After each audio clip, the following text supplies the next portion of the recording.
కొన్ని సందర్భాలలో దేవుని యొక్క కాపుదల మనకు అర్థం కాదు. నిజమే, కొన్ని సందర్భాల్లో మనం అనుకుంటూ ఉంటాం, దేవుడు నన్ను మర్చిపోయాడేమో, దేవుడు నన్ను వదిలిపెట్టేశాడేమో, దేవుడు నా మీద తన కనుదృష్టిని మార్చుకున్నాడేమో, దేవుడు నన్ను కనికరించటం లేదేమో, దేవుడు నా మొర వినటం లేదేమో, దేవుడు నా ప్రార్థన వైపు తిరగటం లేదేమో, దేవుడు నా ప్రార్థన ఆలకించటం లేదేమో. నా ప్రియమైన దేవుని ప్రజలారా, ఆలోచించండి. పక్షి కూడా అప్పుడప్పుడు తన పిల్లలకి ఎగరటం నేర్పించడానికి అప్పుడప్పుడు వదిలేస్తూ ఉంటుంది. అంత మాత్రాన పూర్తిగా వదిలిపెట్టినట్టు కాదు. శ్రమల మధ్యలో, ఇబ్బందుల మధ్యలో, ఇరుకుల మధ్యలో, నిందల మధ్యలో, అవమానాల మధ్యలో, అపజయాల మధ్యలో నువ్వు అడుగులు వేస్తున్నప్పుడు దేవునిని వదిలిపెట్టినట్టు కాదు. ఒక పక్షి తన పిల్లల్ని కాపాడినట్లుగా కొంచెం రెక్కలు, కొంచెం గ్యాప్ ఇచ్చడంతే నిన్ను. ఏదైనా ప్రమాదం, ఏదైనా అపాయం, ఏదైనా ప్రతికూలమైన పరిస్థితులు నీ మీదకి వస్తున్నాయి అనుకున్నప్పుడు వెంటనే తన రెక్కల్ని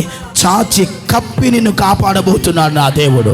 దేవునికి మహిమ కలుగునుగాక. హల్లెలూయా.